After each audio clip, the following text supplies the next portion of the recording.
C'est la rentrée, après des vacances bien méritées, quoi de mieux que ce sentiment de nouveau départ que septembre nous apporte. On se sent régénéré, reposé, et s'il y a un moment dans l'année pour être optimiste, c'est bien...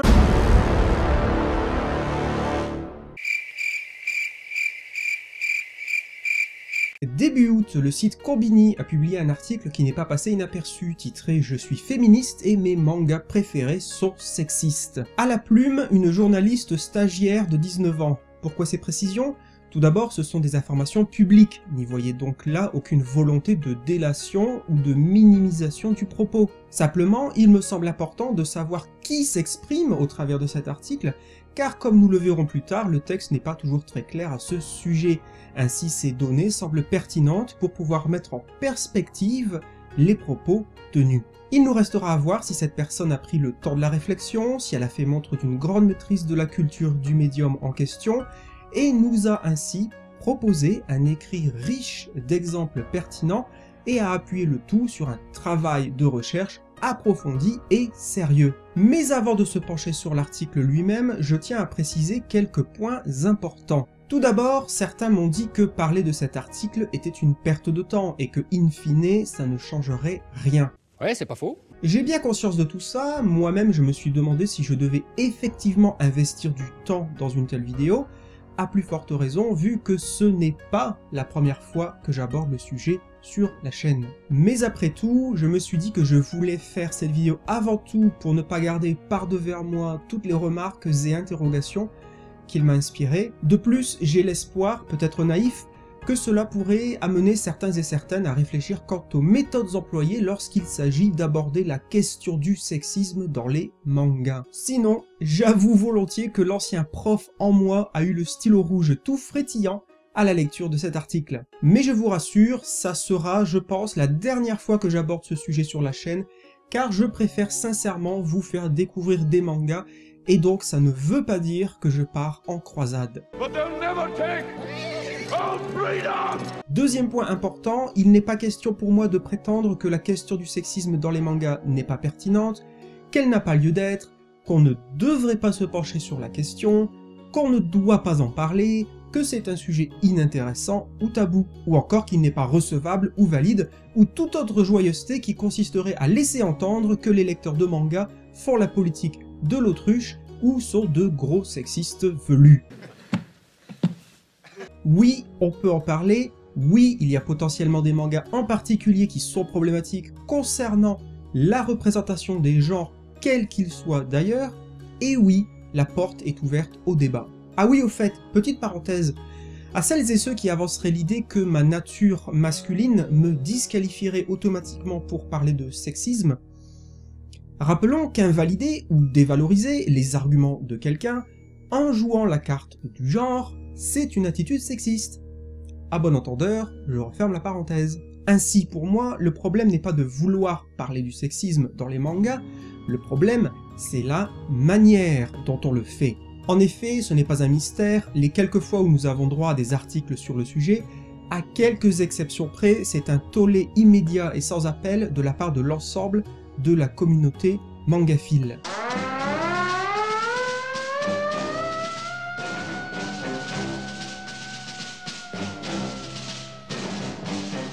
Et j'ai du mal à croire que cela serait dû à un sexisme latent et généralisé chez la dite communauté. Je me suis donc posé la question de l'origine de cet accueil véhément qui en résulte à chaque fois. J'en suis arrivé à plusieurs points, selon moi cruciaux et communs, à chacun de ces articles qui permettraient de comprendre pourquoi ils manquent le coche et comment ils desservent la cause qu'ils veulent défendre.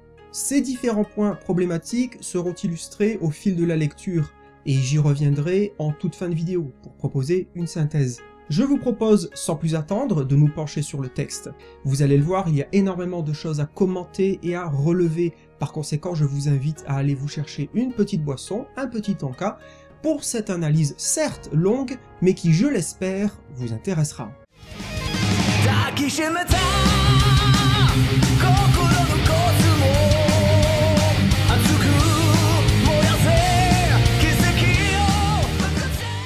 Alors, avant de rentrer dans l'analyse du texte, certains diront que je pinaille, mais deux choses m'ont frappé préalablement au titre même. Premièrement, pourquoi illustrer un article qui veut nous parler de manga par une image tirée d'un animé? Le texte n'a même pas encore commencé, qu'on nous proposerait déjà un amalgame? Deuxièmement, la mention Copyright Fairy Tail qui se trouve dans le coin supérieur droit de l'image n'est pas une mention légale.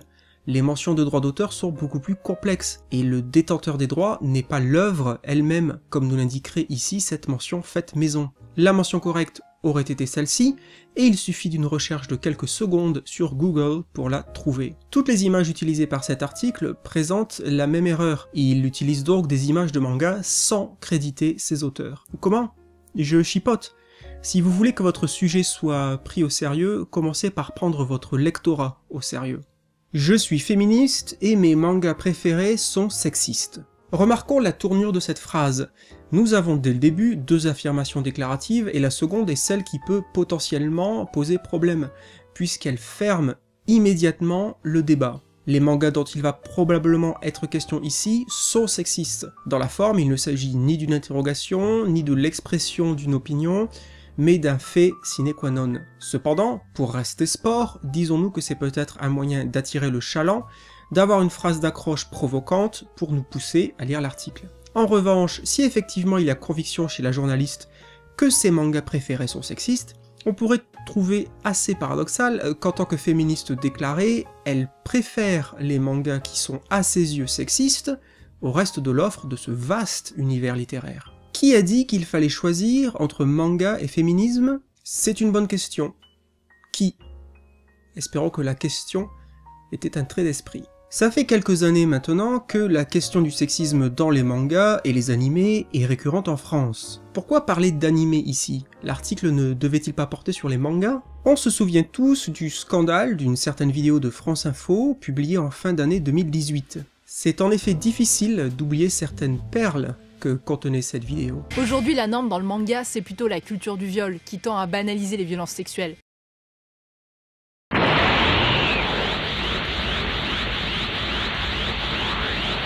La norme dans les mangas, c'est la culture du viol. Mais... En 1 minute et 55 secondes top chrono, le média pointait du doigt le sexisme présent dans le manga, sans véritablement faire de distinction entre les œuvres, peut-être faute de temps. Est-ce qu'une faute de temps est une excuse recevable pour justifier ou minimiser tous les problèmes que contenait cette vidéo? Imaginons que demain, un journaliste publie une vidéo sur, disons le féminisme, au hasard, et que cette vidéo soit truffée de raccourcis, d'imprécisions, de poncifs et on en passe. Le manque de temps serait-il une justification acceptable? Très vite, à travers tweets et vidéos YouTube, la communauté otaku s'était offusquée et avait relancé le débat. Ici, nous devons absolument nous arrêter sur l'expression « communauté otaku », qui soulève de nombreux problèmes. Tout d'abord, elle pourrait apparaître comme un oxymore. En effet, le mot otaku est basé sur le substantif taku, qui signifie demeure, maison ou chez soi. Étymologiquement, il désigne ainsi une personne qui se consacre de manière obsessionnelle à une activité d'intérieur, comme la lecture des mangas, mais cela peut s'appliquer à bien d'autres domaines, comme les jeux vidéo, ou les maquettes par exemple. Alors non seulement associer le terme de communauté, qui véhicule l'idée de rassemblement au comportement otaku, est à la limite du contresens, mais en outre, un otaku n'est pas nécessairement quelqu'un qui se passionne pour les mangas. Il faut également préciser que ce terme a une connotation péjorative. Renseignement pris auprès d'une collègue japonaise qui m'a fait savoir que tant qu'une personne s'auto-qualifie d'otaku, c'est acceptable, car c'est une forme de revendication, mais que qualifier quelqu'un d'autre d'otaku n'est pas un acte des plus sympathiques. Stéréotypiquement, il s'agit souvent d'un homme socialement inepte, maladroit et généralement célibataire, perçu comme étrange, mais surtout discret. Par opposition, on trouvera d'ailleurs le terme ryaju, utilisé pour décrire le contraire d'un otaku. Le mot est formé sur l'association de rya, venant du mot anglais real, faisant ainsi référence à la vie réelle, et de ju, abréviation de jujitsu, signifiant plénitude. Ryaju désigne donc des personnes qui profitent pleinement de leur vie sociale, ayant des amis, des amants, etc. D'ailleurs, pour obtenir un avis franco-français sur la question, et pour ne pas qu'on m'accuse de parler uniquement pour moi, j'ai organisé un sondage il y a quelques jours sur Twitter où j'ai posé la question « Pour vous, otaku est-il un terme péjoratif ?» Sur un total de 160 votes, 41% des participants ont répondu « Oui ». On est donc loin d'une minorité marginale. Ainsi, quand l'article n'hésite pas à qualifier l'ensemble des lecteurs de manga d'otaku, c'est un amalgame potentiellement offensant et c'est une marque d'inculture. Pour les lecteurs comme moi et toutes celles et ceux qui connaissent le sens de ce mot, vous comprendrez alors l'agacement. Pourtant, moi, qui ai pour habitude de consommer mes mangas et animés dans mon coin, je n'y avais jusqu'alors jamais vraiment prêté attention. Et je pense ne pas être la seule. Deux remarques ici. Premièrement, on peut pinailler sur le choix du mot « consommer », dont l'utilisation est assez étrange pour parler d'art. Deuxièmement, on retrouve les animés, et encore une fois, on se demande ce qu'ils viennent faire dans un article consacré au manga. C'est seulement la semaine dernière que j'ai commencé à véritablement m'interroger après avoir lu les premiers tomes de My Hero Academia, dont je n'avais encore regardé que la série. Je mate essentiellement des shonen. Relisons cette phrase pour être sûr d'avoir bien compris. C'est seulement la semaine dernière que j'ai commencé à véritablement m'interroger.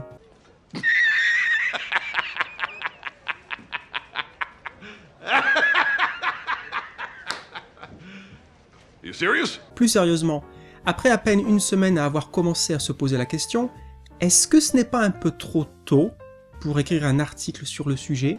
Je ne saurais même pas dire pourquoi ce passage plus qu'un autre m'a permis d'avoir le déclic. Toru Akagure, étudiante invisible dans le manga, se déshabillait pour ne pas être remarquée pendant un combat lorsqu'un de ses camarades lui affirma « Mais Toru, tu ne peux pas te déshabiller ! Pour une fille, ça ne le fait pas !» Alors ici, nous n'avons pas le contexte visuel du manga pour bien se rendre compte du problème, mais est-ce que ça ne serait pas un peu paradoxal ? En effet, plus tard l'article nous parlera de la sexualisation des personnages féminins lorsque ceux-ci sont présentés dénudés. L'article part du postulat que souvent, quand des personnages féminins apparaissent en tenue légère, cela relèverait d'une dépiction sexiste. Et ici nous avons un personnage qui intervient pour dire à un personnage féminin que se dénuder n'est pas, entre guillemets, bien. Il intervient semble-t-il pour empêcher qu'elle se retrouve en tenue d'Ève. Mais est-ce un problème ? Le souci ne viendrait-il pas plutôt du fait que le camarade en question est masculin, car s'il avait été féminin, y aurait-il eu un réel problème ? Bien sûr, on peut deviner que le souci, pour notre journaliste, est certainement le fait que le personnage précise que, pour une fille, ça ne le fait pas. Mais, dans la réalité, dans nos sociétés occidentales tout au moins, est-ce que ça le fait, pour une fille ou une femme, de se déshabiller en public ? Est-ce que ça ne tomberait pas sous le coup de la loi ? En tant qu'atteinte à la pudeur? Alors, on imagine que si le personnage n'avait pas fait de précision de genre dans son discours, à ce moment-là, peut-être que notre journaliste n'aurait pas eu de soucis avec ce passage. Mais ici, l'article semble souffrir d'apophénie. Il voit un sens dans une situation donnée, le comportement du camarade est sexiste, et établit alors une connexion. Ce personnage est sexiste, alors le manga est sexiste. Alors que d'aucuns verraient la même scène tout autrement, comme par exemple une simple illustration que dans nos sociétés, un déshabillage même partiel n'est pas perçu de la même façon chez les hommes et les femmes et que cela peut s'expliquer par des raisons physiologiques et culturelles et pas nécessairement sexistes. S'ensuit alors toute une flopée de recherches au cours desquelles je remarque, avec effroi, que la féministe que je suis ne s'était pas le moins du monde inquiétée de la représentation des femmes dans le manga. Une flopée de recherches qui a pris au grand maximum une semaine donc. Qu'on soit clair, cet article ne cherche pas à expliquer en quoi certains mangas, et non pas la totalité, sont sexistes. Gardons cette déclaration en tête. Cet article ne cherche pas à expliquer en quoi certains mangas sont sexistes. On y reviendra. Il tend juste à partager mon inquiétude et mon expérience en tant que jeune femme attachée à l'égalité des genres, qui a apprécié et qui apprécie encore des œuvres qui bafouent pourtant le sexe féminin. La question est bafouée selon qui? Et aussi de quelle expérience parle-t-on? Citons l'article. Je mate essentiellement des shonen. On parle donc d'une expérience très limitée, à la fois par son médium, les animés et non les mangas, et par sa cible éditoriale, le shonen. Sexisme, non féminin, attitude discriminatoire adoptée à l'encontre du sexe opposé. Pourquoi tout à coup nous asséner la définition d'un mot aussi courant que sexisme? Cela ne serait-il pas infantilisant, voire insultant, comme si l'article partait de l'idée que son lectorat ne connaît pas un mot aussi simple et répandu. Cet article s'adresserait-il à des collégiens? Quand je parle de mes mangas préférés, c'est pour couper court. Ce que j'insinue, c'est que les franchises les plus populaires sont souvent les plus sexistes, en partie pour des questions de fan service. Insinuer? Pourtant, depuis la toute première phrase, il est question d'affirmation ici, pas d'insinuation. Et au passage, pour encore pinailler, populaire n'est pas synonyme de qualitatif. Mais c'est un autre débat. Elles sont aussi celles avec lesquelles j'ai grandi, ce qui aurait dû m'alerter à bien des égards. Vraiment? Une personne qui grandit a-t-elle la maturité d'esprit pour repérer un quelconque sexisme dans ses mangas? Est-elle même en mesure de le reconnaître? Ne serait-il pas au contraire normal qu'il faille atteindre un certain âge pour pouvoir s'éveiller à ces questions? De Naruto à Fairy Tail, en passant par One Piece ou encore Bleach, aucune n'y échappe. Remarquons ici la méthodologie. L'article cite seulement 4 titres, tous des shonen, qui en plus ont beaucoup de similarités. Ne serait-il pas plus probant de se pencher sur des titres radicalement différents, visant également des publics différents, pour étudier la question du sexisme dans les mangas? Ne serait-ce pas là une approche plus scientifique, plus crédible, plus sérieuse? Hypersexualisation du corps de la femme, rôle dit de soutien où elles sont mises au second plan, gestion des tâches ménagères, maladresse sur la question du consentement, un tas de choses que l'on retrouve régulièrement dans ces œuvres. Vous rappelez-vous de cette phrase?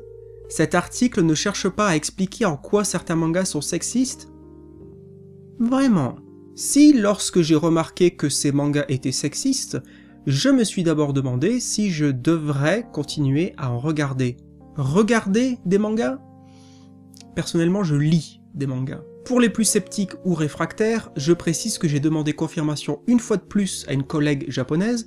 Un manga, c'est un livre. Sinon, même au Japon, on parle d'animé. J'ai fini, après réflexion, par trouver des raisons derrière cet aveuglement de ma part, et ce durant de longues années. Déjà, le manga est, comme le cinéma ou la musique par exemple, un produit de la société dans laquelle il évolue. Il aurait été naïf de ma part de croire qu'alors que le sexisme est omniprésent dans la vie quotidienne, il aurait, par chance, évité cet art. Le sexisme est-il vraiment omniprésent dans la vie quotidienne? Chaque jour qui passe, en permanence, le sexisme est-il à tous les étages? Au bureau, à la boulangerie, à la poste, chez le dentiste?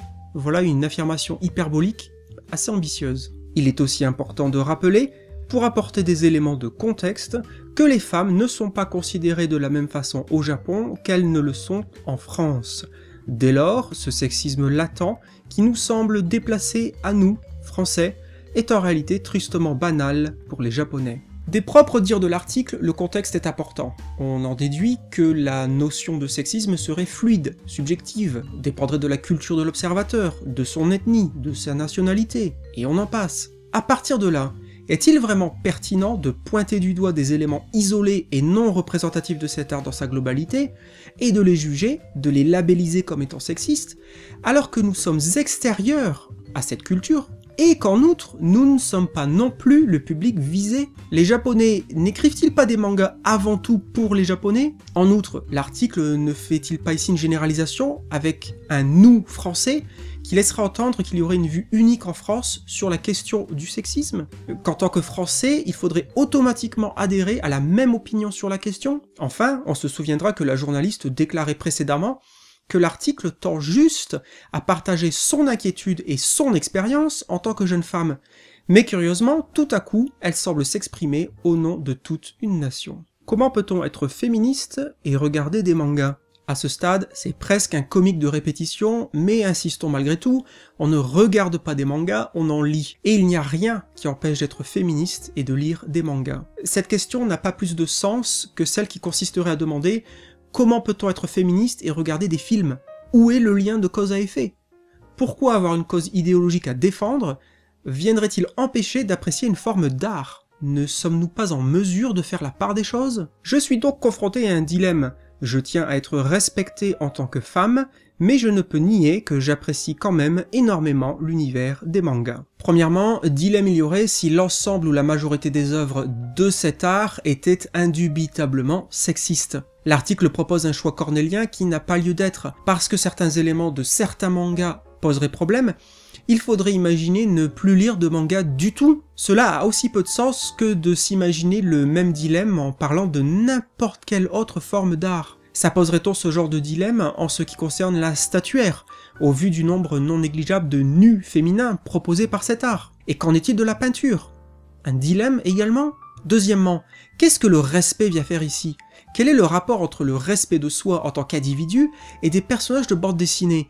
Y aurait-il un souci d'identification par rapport aux personnages? En quoi ces représentations imaginaires et fictives seraient-elles irrespectueuses envers le lecteur? Par exemple, moi-même, en tant qu'homme plutôt moche, avec de l'embonpoint et approchant de la quarantaine, devrais-je ressentir un manque de respect envers ma personne de la part de certains mangas mettant en scène de beaux jeunes hommes au physique flatteur, en bonne santé, ayant du succès auprès des femmes? Les mangas me manqueraient-ils de respect au travers de la dépiction de certains personnages masculins? Aujourd'hui, si je décidais de ne plus lire de mangas sexistes à cause de mes engagements, et que j'appliquais une tolérance zéro, je passerais sans doute à côté de nombreux chefs-d'œuvre. Cela n'est-il pas paradoxal, puisque ça laisse entendre que des mangas peuvent être des chefs-d'œuvre tout en étant sexistes? Mais surtout, à côté de nombreux autres messages et intentions intéressantes que manga et animé transmettent dans un même temps, sur l'amitié, la loyauté, ou encore la persévérance par exemple.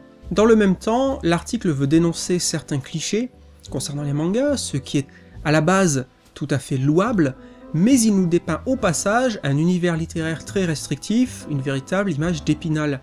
L'amitié, la loyauté, la persévérance.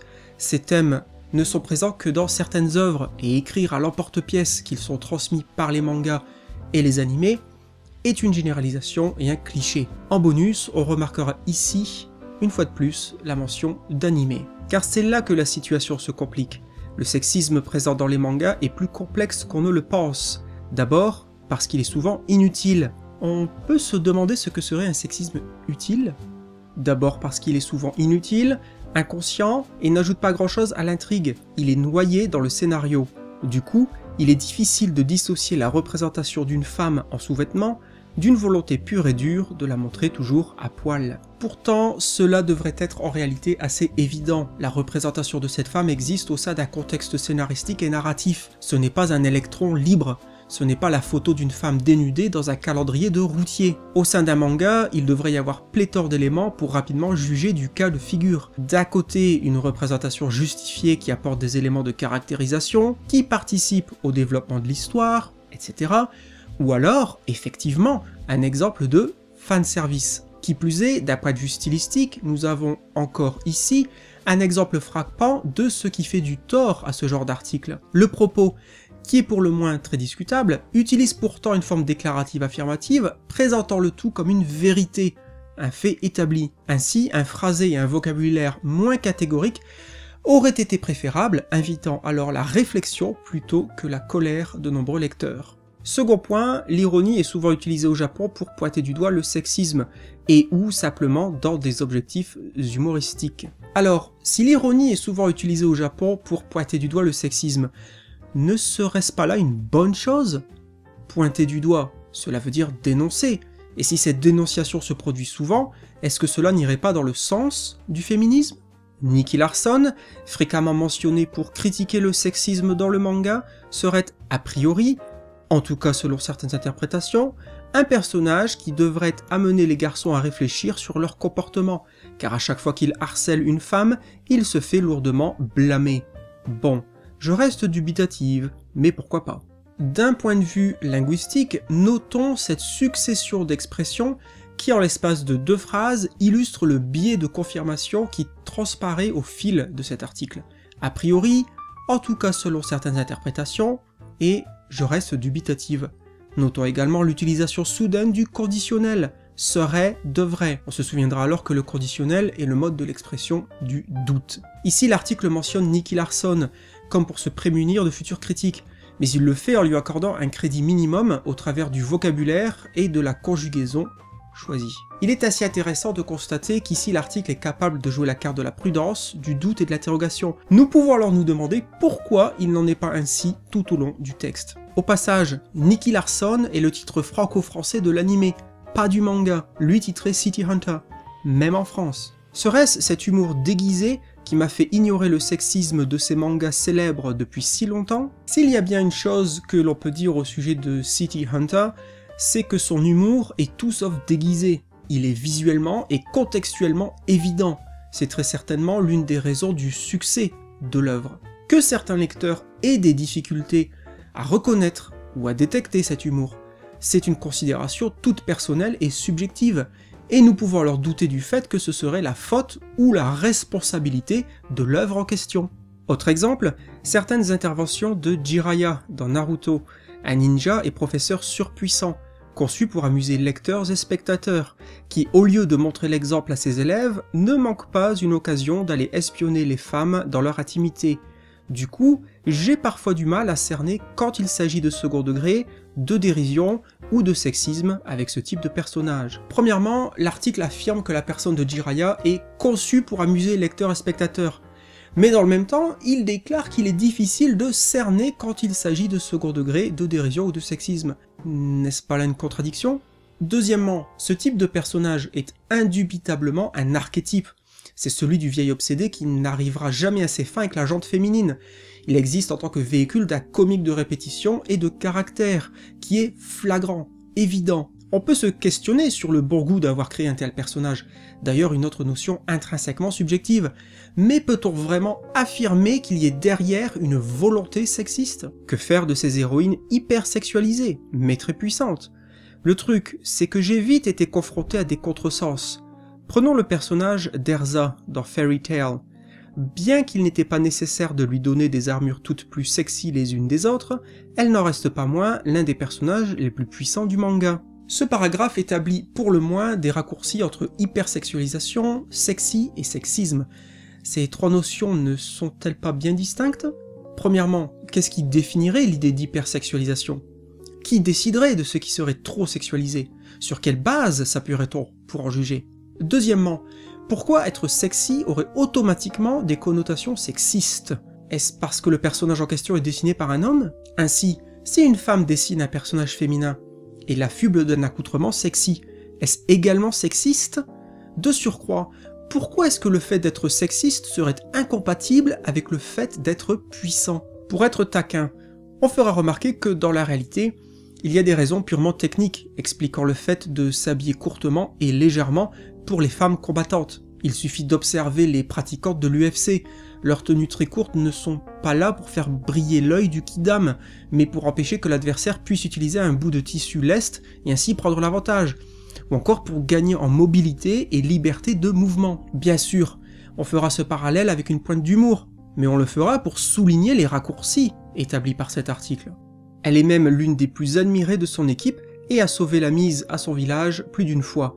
On retrouve aussi dans Fairy Tail, malgré les petites tenues des jeunes femmes, tout un tas de réflexions sur la place des femmes assez pertinentes, dans lesquelles les personnages masculins apprennent, à force de travailler avec des femmes et donc au fil des tomes, qu'elles peuvent très bien se débrouiller sans eux. Ici encore, pourquoi y aurait-il un conflit systématique entre le fait de porter des petites tenues et la pertinence du rôle des femmes dans un manga? Faudrait-il qu'elles soient toutes couvertes des pieds à la tête? Est-ce là l'idée que le féminisme veut défendre?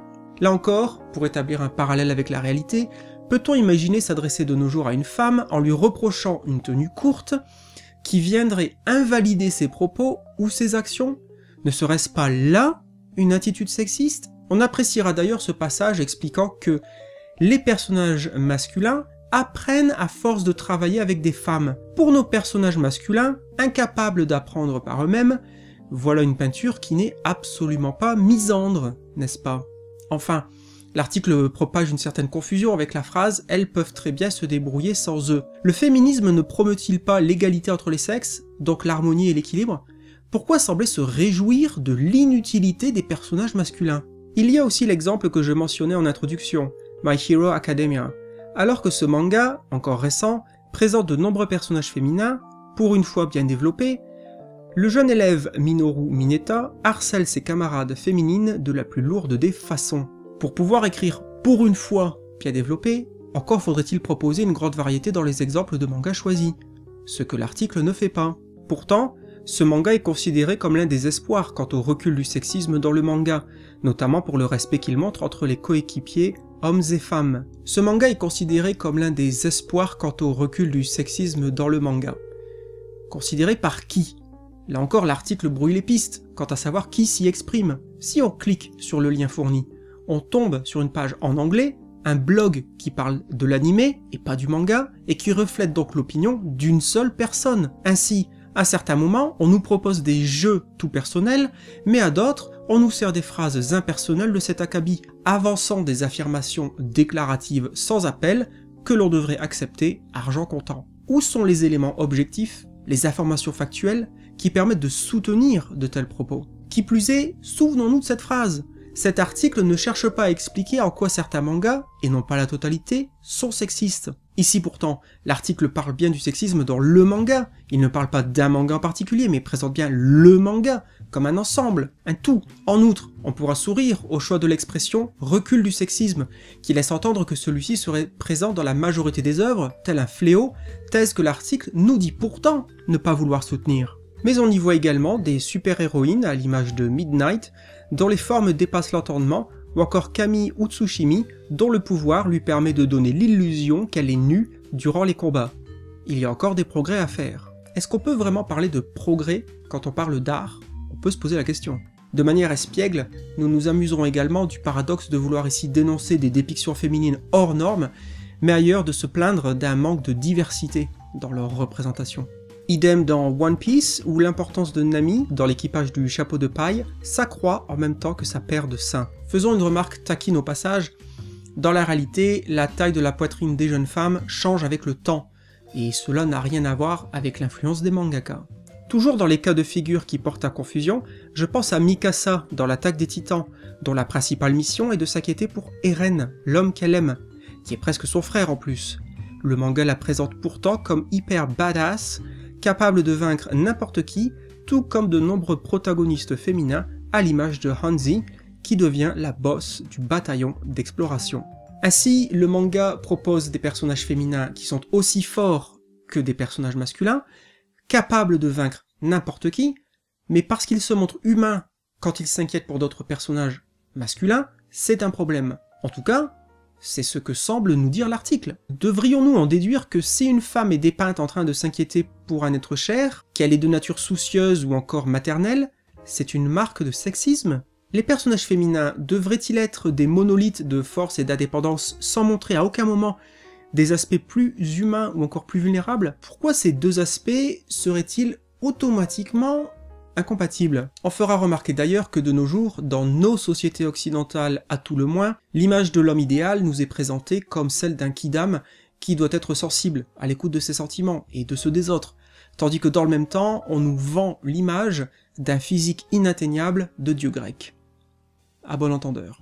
Bref, tout un tas de femmes fortes et dont les personnalités sont, aussi surprenants soient-ils, plutôt bien pensées. Pourquoi est-ce surprenant que ces personnalités soient plutôt bien pensées?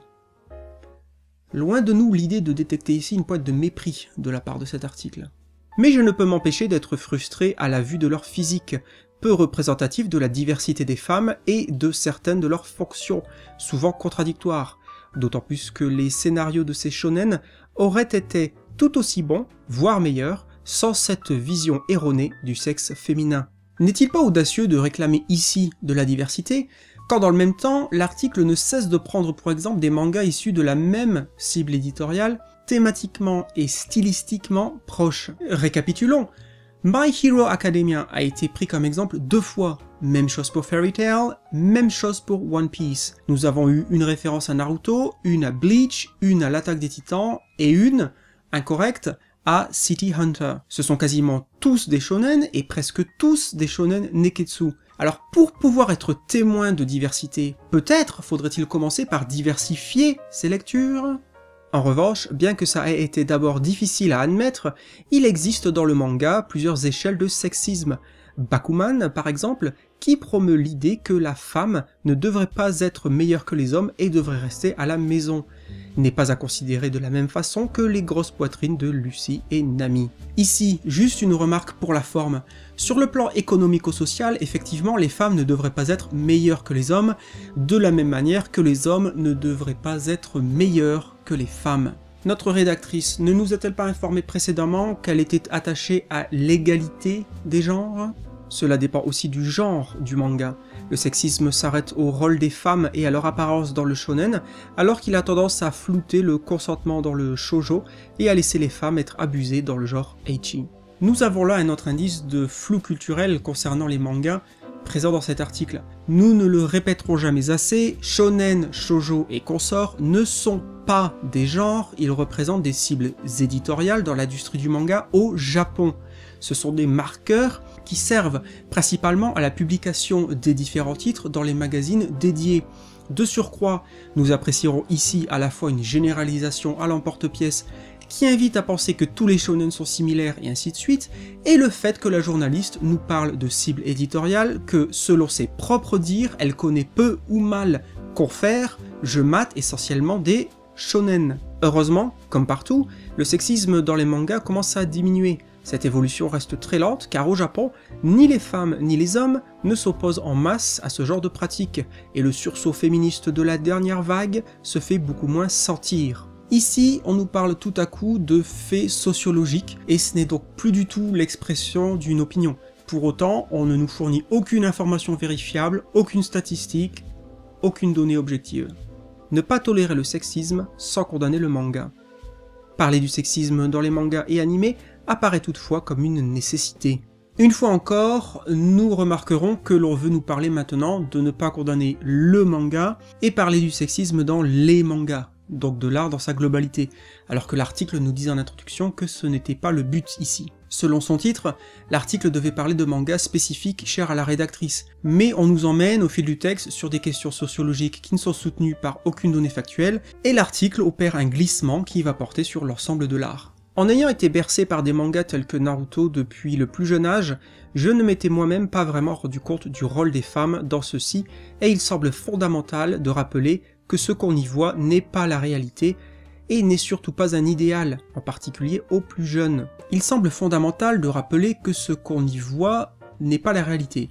Ah mince, moi qui m'entraîne depuis des années à faire des kamehameha, cela expliquerait pourquoi je n'ai jamais réussi. Ayant commencé à lire des mangas dans ma jeune adolescence, j'ai dû être persuadé que ce que je lisais dépeignait effectivement la réalité. Ça coule de source. Malheureusement, les mangaka de grandes franchises sont japonais, et essentiellement des hommes, et ce débat en France n'aidera pas à ce que les futurs mangas soient moins sexistes. Pourquoi est-il malheureux que les mangaka de grandes franchises soient japonais et essentiellement des hommes? N'aurions-nous pas ici une pointe de misandrie? Imaginez-vous pouvoir écrire une phrase équivalente si les sexes étaient inversés? Je prends un exemple au hasard, mais imaginez écrire publiquement qu'il est malheureux que les enseignants en France soient essentiellement des femmes. Oui, mon analogie n'est pas parfaite, mais c'est simplement pour mettre en lumière les deux poids deux mesures qui ne semblent pas déranger notre journaliste féministe. Et si le débat en France n'aidera pas à ce que les futurs mangas soient moins sexistes, pourquoi alors ne pas avoir écrit cet article en japonais, ou l'avoir fait traduit, et l'avoir publié sur des sites et forums japonais afin de toucher un public japonais qui devrait être le premier concerné? Enfin, une fois de plus, l'article nous gratifie d'une grossière généralisation avec la formule « les futurs mangas soient moins sexistes ». Décidément, pour un article qui ne cherche pas à expliquer en quoi certains mangas, et non pas la totalité, sont sexistes, c'est bien imité. Et avant de passer à la suite du texte, il faut ici absolument s'arrêter sur cette image utilisée par l'article, issue d'un manga titré Good Morning Call.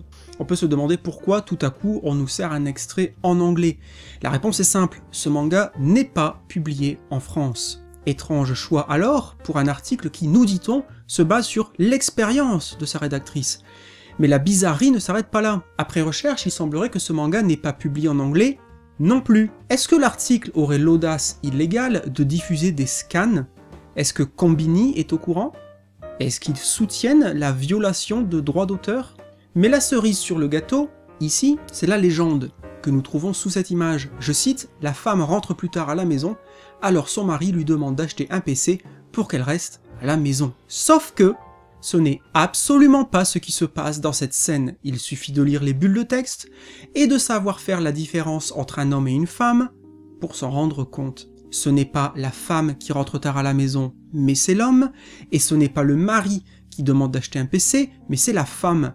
Tout est écrit noir sur blanc, on se demande comment une telle erreur de compréhension est possible. De plus, la femme demande simplement « Will you be able to buy a PC ?» ce qui veut dire « Seras-tu en mesure d'acheter un PC ?»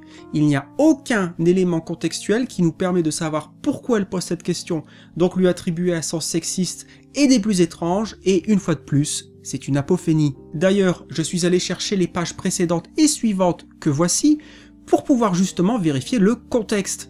Je m'excuse au passage de devoir recourir au scan, mais la pratique de notre journaliste m'y oblige. Eh bien le contexte, c'est celui d'un homme qui rentre tard chez lui, qui rappelle à sa femme ou sa petite amie qu'il rentre tard parce que ses heures de travail ont été rallongées, et elle demande s'il sera en mesure d'acheter un PC. Et l'homme est tellement fatigué qu'il s'endort en mangeant avant qu'on puisse connaître sa réponse. À quel moment cette scène dépeint-elle la femme qui rentre plus tard à la maison, alors son mari lui demande d'acheter un PC pour qu'elle reste à la maison?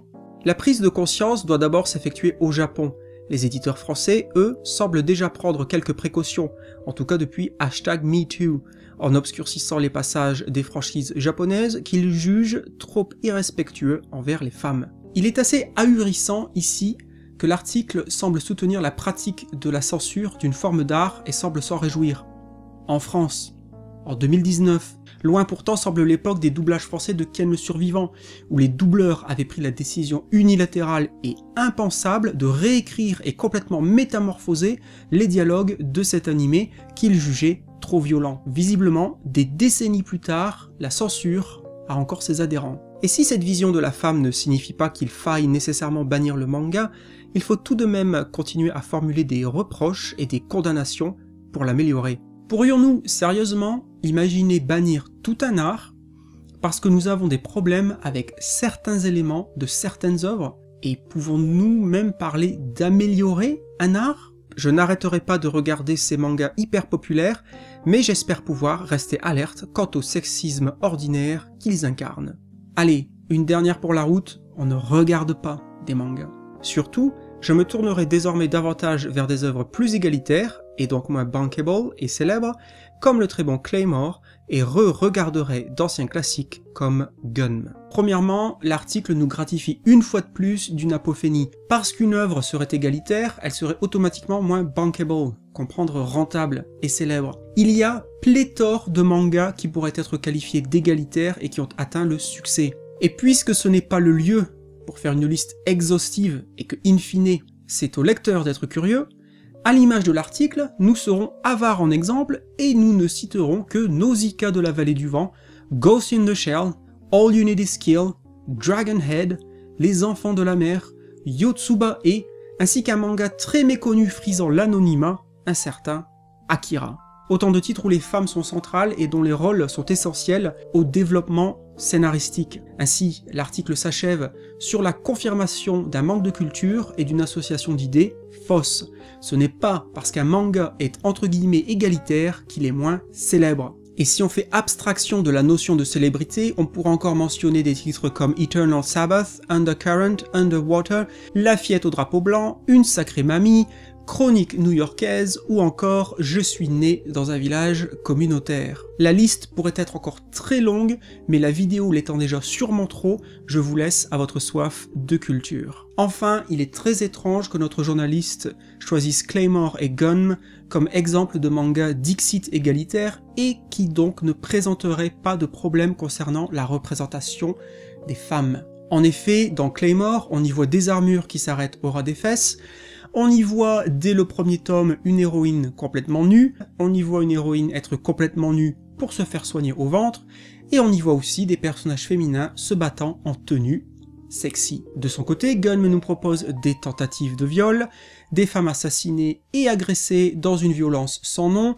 des scènes de nudité en tout genre, sans oublier des tenues de combat hyper sexualisées chères à notre journaliste. Cela restera donc un mystère quant à savoir pourquoi les mêmes éléments gênent notre rédactrice dans certains mangas, mais pas dans d'autres. Et pour finir sur une taquinerie, on proposera de relire ces classiques plutôt que de les regarder. En conclusion, que pouvons-nous retenir de cet article et surtout en quoi est-ce qu'il pose souci, comme c'est souvent le cas avec ce type de papier? Pour ma part, j'insiste lourdement, mais malheureusement, cela me semble nécessaire, il n'est pas question de soutenir que la question du sexisme dans les mangas, aussi bien envers les hommes que les femmes, n'est pas recevable. Mon grief ne porte pas sur le sujet. Je me répète, ce qui me pose problème, c'est la méthode employée. En effet, ce qui devrait maintenant apparaître évident, c'est que cet article repose sur une position initiale impropre, celle du biais de confirmation. Cela consiste à privilégier des données confirmant des idées préconçues et à accorder moins de crédit aux données jouant en défaveur de ces préconceptions. Pour le dire plus simplement, l'article ne cherche pas à s'interroger sur la question du sexisme dans les mangas. Dès sa première phrase, il établit que c'est un fait, et il va utiliser une poignée d'exemples pour l'illustrer. Et les rares fois où il pourrait porter du crédit à des éléments qui mettraient en péril son propos, il le fait en les mettant en doute, comme avec le cas de City Hunter, en citant les deux seuls contre-exemples choisis à la sauvette dans les dernières lignes, ou en les minimisant, comme lorsqu'il passe rapidement sur la vidéo de France Info en lui trouvant à demi-mot des excuses. En outre, l'article brouille les pistes à de multiples reprises pour le lecteur lambda, au travers de son langage et ses effets de style, volontaires ou non. Raccourcis, apophénie, pareidolie, paradoxe, contresens, sans oublier des erreurs factuelles. On se souviendra notamment de la légende stupéfiante sous la planche du manga Good Morning Call. Le propos est flou, imprécis, utilise un narrateur protéiforme et fluide, ainsi qu'une hyperfocalisation sur un unique segment de cet art. Le tout résulte en une dépiction faussement uniforme et riche d'amalgames qui trahit finalement un manque de culture concernant le médium en question. Et à celles et ceux qui brandiraient comme bouclier l'argument du texte d'opinion, rappelons qu'il s'agit ici avant tout d'un texte journalistique. Il est donc censé refléter un professionnalisme et un travail de recherche crédible et sérieux. En d'autres termes, se réfugier derrière la notion de tribune d'opinion n'excuse en rien les erreurs factuelles au sein d'un écrit journalistique, à plus forte raison lorsque celle-ci aurait pu être évitée très facilement. En mot de la fin, je dirais aux journalistes, stagiaires ou non, que si vous voulez que l'on prenne vos articles au sérieux, alors traitez vos sujets avec sérieux. Vous voulez parler du sexisme dans les mangas? Très bien. Mais si vous souhaitez éviter une volée de bois vert sur les réseaux sociaux en retour, abordez le sujet de manière respectueuse envers cet art lui-même, envers la culture qui lui a donné naissance, envers le lectorat concerné et finalement envers vous-même. Les journalistes n'ayant pas la meilleure des réputations de nos jours, montrez-nous que vous pouvez mieux faire, bien mieux faire.